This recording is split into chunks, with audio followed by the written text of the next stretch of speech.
Sans Barkhane, quelle serait aujourd'hui la situation dans le Sahel? Si nous avons tenu, c'est grâce à l'accompagnement de la France à nos côtés que nous avons tenu jusqu'à nos jours. Et la France ne nous a jamais abandonnés. Il est un complément indispensable sur le plan sécuritaire de l'implication de Barkhane. Nous allons continuer les échanges pour qu'au moment de la transition de présidence en février, des opérations concrètes rapides soient déployées à nouveau sur le terrain dans les fuseaux que nous avons décidés. Salut à tous, bienvenue sur la chaîne. Aujourd'hui, nous allons parler du Tchad. Je vais répondre à la question d'un abonné. Est-ce que le Tchad va entrer dans l'Alliance des États du Sahel? Actuellement, je suis en train de préparer une vidéo sur un pays d'Afrique australe, oui, en ce qui concerne le tourisme, car cette chaîne est une chaîne qui est là pour le tourisme et qui parle du tourisme en Afrique et de tout le monde à visiter le grand continent qui est l'Afrique.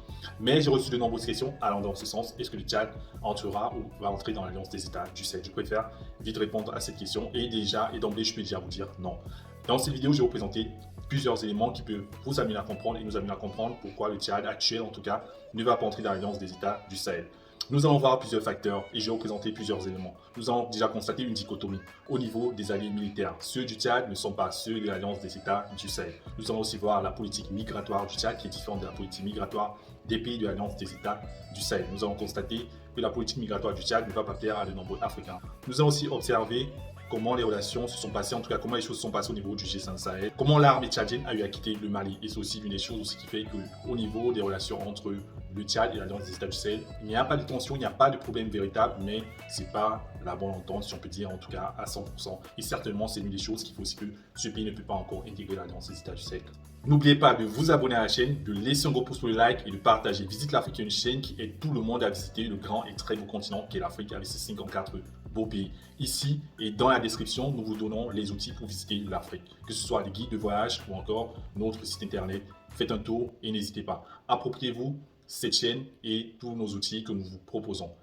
Alors une fois de plus, bienvenue sur Visite l'Afrique.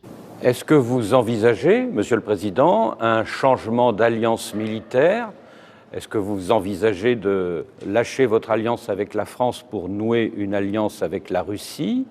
Ou est-ce que vous comptez conserver votre alliance militaire avec la France au vu de ce qu'a dit l'envoyé personnel du président français à la sortie d'une audience que vous lui avez accordée il y a un mois? Il faut rester au Tchad et bien sûr nous resterons. Écoutez, le Tchad est un pays indépendant, libre et souverain. Nous ne sommes pas dans le principe d'un esclave qui veut changer de maître. Nous avons l'intention de travailler avec toutes les nations du monde. Toutes les nations du monde qui nous respectent et qui veulent travailler avec nous en se respectant mutuellement. Ce qui veut dire que concrètement, le contingent français de plus de 1000 hommes et les 3 bases militaires françaises qui sont actuellement installées au Tchad vont être maintenus ou pas? Bon, en ce qui concerne la France, comme vous l'avez dit tout à l'heure, M. Bokel a fait une visite au Tchad avec qui nous avons eu des discussions sur le futur de nos coopérations. La question n'est pas que la question du nombre, bien sûr, il faut rester et nous resterons. C'est aussi la question de l'adaptation de ce partenariat aux attentes des Tchadiens. Et il est possible que lors d'une deuxième visite, nous puissions constater effectivement que nous sommes arrivés à cet accord gagnant-gagnant que nous appelons de nos voeux. J'ai eu un bon dialogue avec le chef de l'État à propos de la situation dans la sous-région, la situation au Soudan, la situation au Niger et comment tout cela va impacter le Tchad. Et nous avons eu aussi l'occasion de discuter la transition ici au Tchad. Grand soutien du Tchad, les États-Unis d'Amérique s'intéressent également à la conduite de la transition en cours. Nous avons eu une conversation très riche. On a touché sur beaucoup de sujets qui concernent nos deux nations. Nous avons affirmé le rôle important que le Tchad joue pour essayer d'amener plus de paix et de stabilité dans la sous-région. Et j'ai affirmé mon engagement auprès du peuple tchadien. Et dans mon poste, j'ai affirmé mon engagement auprès du peuple tchadien en espérant que nous puissions travailler étroitement avec le Tchad pour soutenir le développement démocratique. J'espère d'abord que le 6 mai, quand vous aurez vos élections, il y aura un grand taux de participation parmi les électeurs. Comme le président a souligné, le Tchad connaît la démocratie depuis 34 ans. Quand notre démocratie aux États-Unis était aussi jeune, nous avions beaucoup de problèmes et de challenges. Mais nous avons mis du sérieux et pas après pas, nous avons essayé de renforcer notre démocratie. Est-ce que les Russes vous aident? Et est-ce que leur aide est meilleure que celle des armées étrangères qui étaient jusque-là présentes? Vous savez, pour ce qui concerne le Burkina par exemple, nous avons toujours été en relation avec la Russie. Et je vous dis, l'équipement que les Burkinabés avaient, à 80% c'était des équipements russes. Ah bon? Bien sûr. Mais pourtant, vous aviez une relation plus forte militairement avec les Français. Comment expliquer cela? Oui, parce que ces équipements datent des années peut-être de la Révolution. Bien sûr, nous avons des équipements qui datent des années de la Révolution, qui combattent toujours, les équipements russes et coréens, nord-coréens, qui combattent toujours dans notre armée. Ils sont plus efficaces? L'armée a été délaissée, n'oubliez pas ça. Depuis les années 90, avec le soi-disant programme d'ajustement structurel, tout a été dénaturé. Il y a des militaires qui montaient la garde avec des bâtons. On a désarmé l'armée, nos armées. Ça a été bien préparé. Plus d'équipement, plus rien d'entraînement, rien. Les gens portaient juste la tenue. Et le terrorisme s'invite à la danse, quelques années plus tard. Et ça chante sur tous les médias. Ils sont incapables de lutter. On viendra les aider. Et le terrorisme ne fait que gagner du terrain. Aujourd'hui, avec la Russie, la relation est d'abord stratégique. Ça, je pense que vous le comprenez beaucoup mieux que nous. Et avec la Russie, il n'y a pas cet équipement que nous souhaitons payer avec eux, qu'ils ne vendent pas. Les autres nous font des restrictions.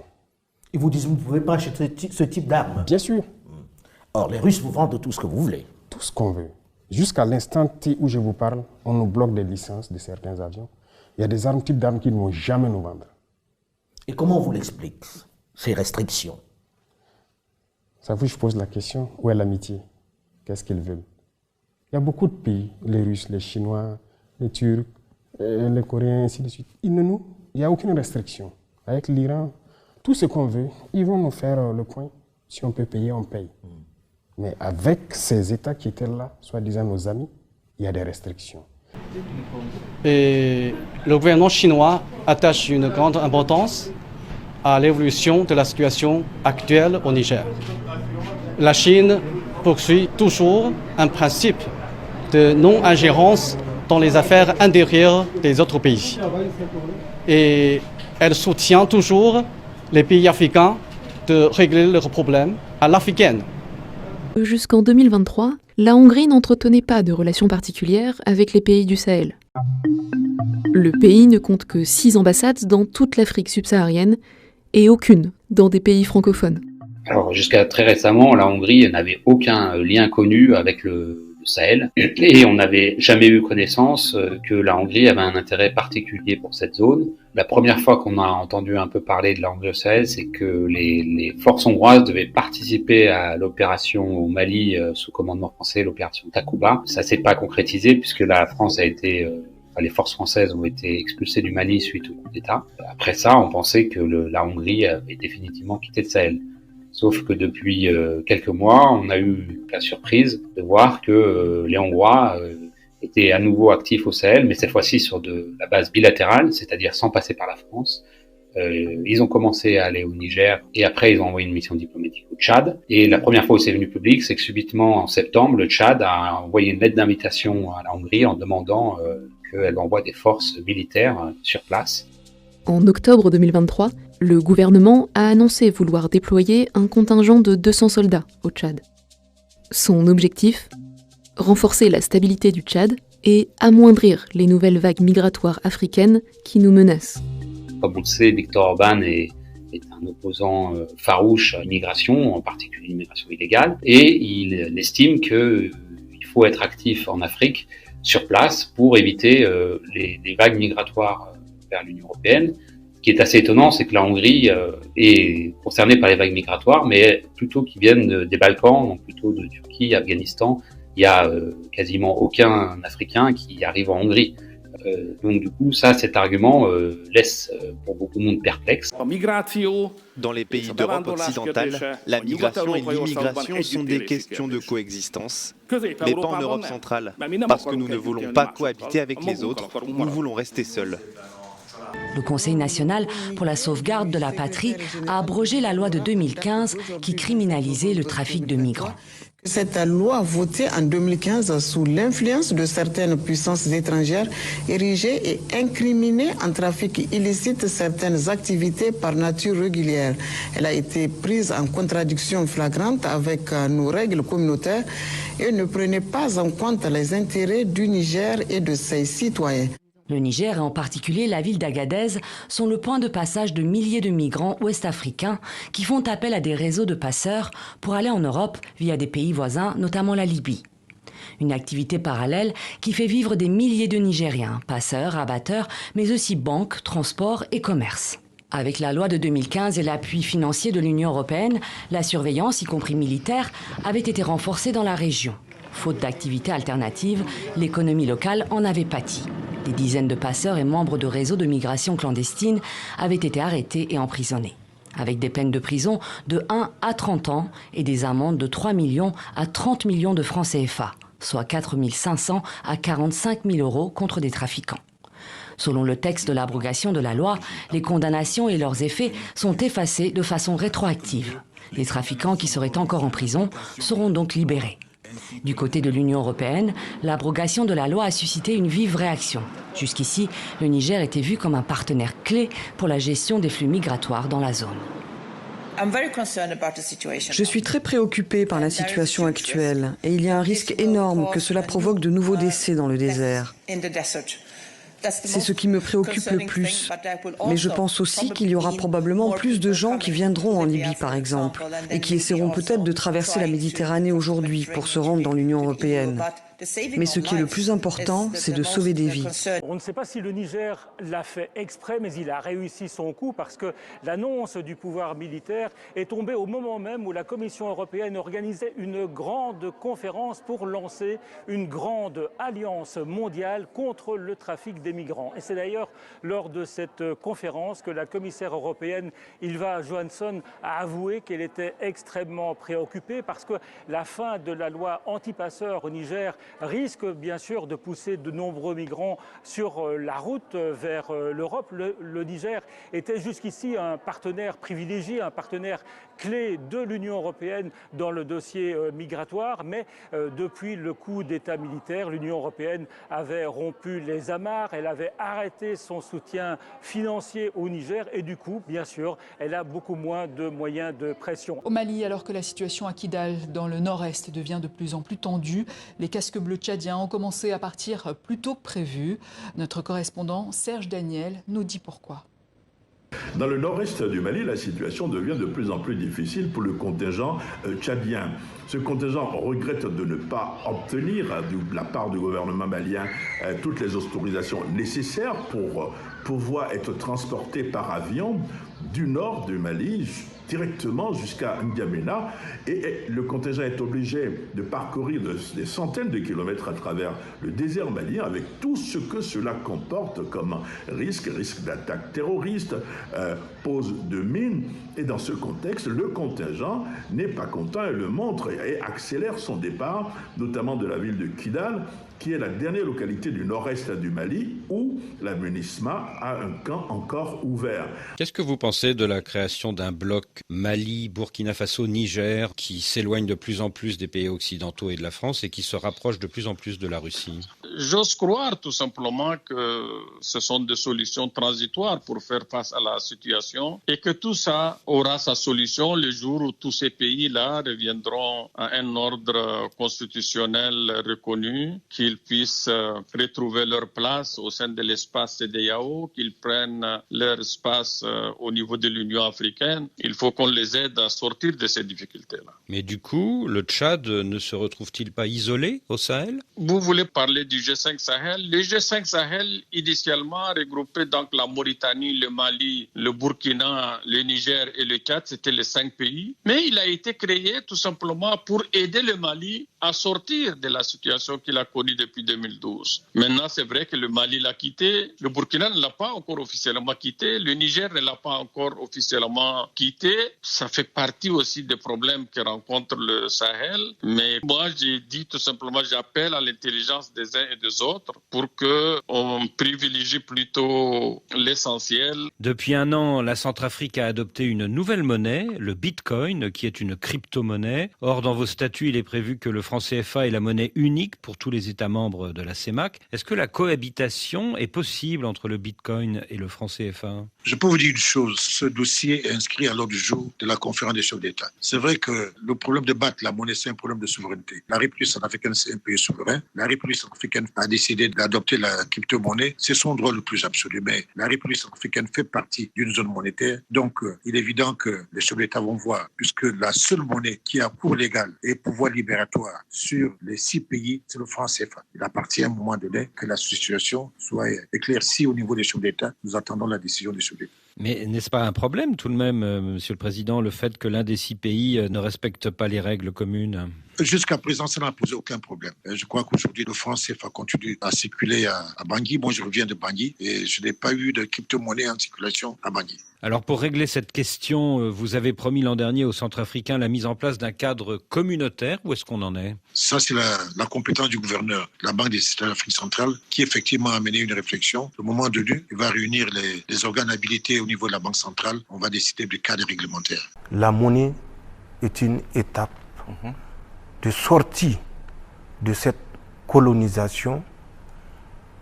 Les États de l'Alliance du Sahel ont des experts et au moment opportun, comme je l'ai dit, Inch'Allah, nous déciderons.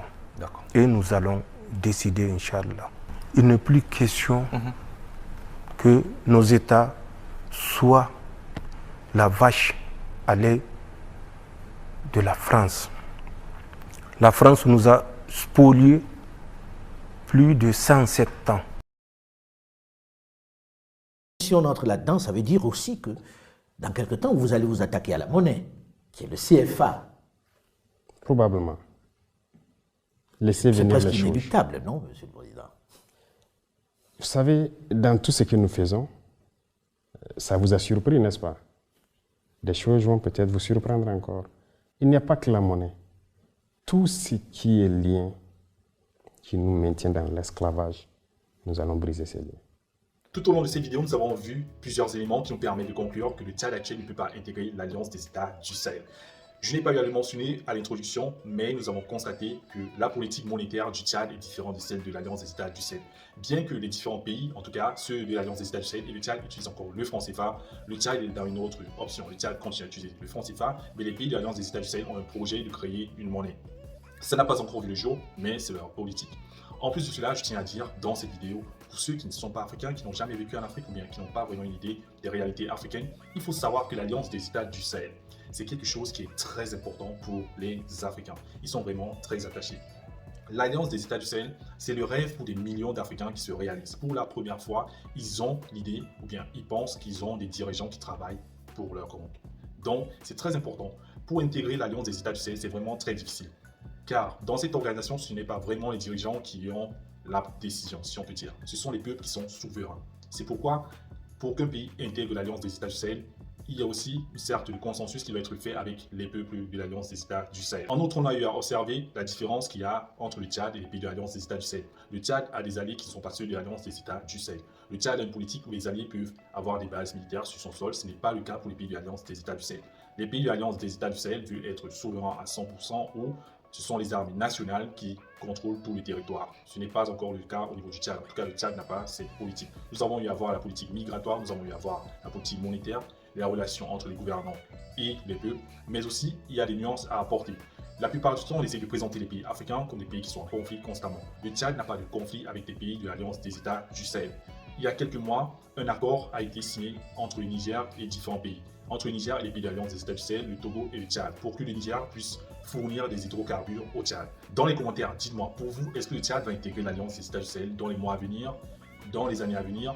Ou alors, est-ce que le Tchad est vraiment intéressé par l'Alliance des États du Sahel? Peut-être le Tchad veut faire son chemin tout seul et avoir juste des relations bilatérales. Pour ceux qui connaissent mieux le Tchad ou qui sont tchadiens, dites-nous les réalités du Tchad dans les commentaires, comment ce pays fonctionne, car le Tchad c'est un pays qu'on parle le plus souvent au niveau des conflits. Pourtant, le Tchad a certainement d'autres réalités qui peuvent intéresser plusieurs personnes pour visiter le Tchad ou bien pour savoir les différentes mœurs et cultures du Tchad. N'hésitez pas à vous abonner à cette chaîne, à laisser un gros pouce sous le like et à partager. Faites un tour dans notre description et à voir les différents produits que nous proposons. On se retrouve très bientôt ici sur Visite l'Afrique.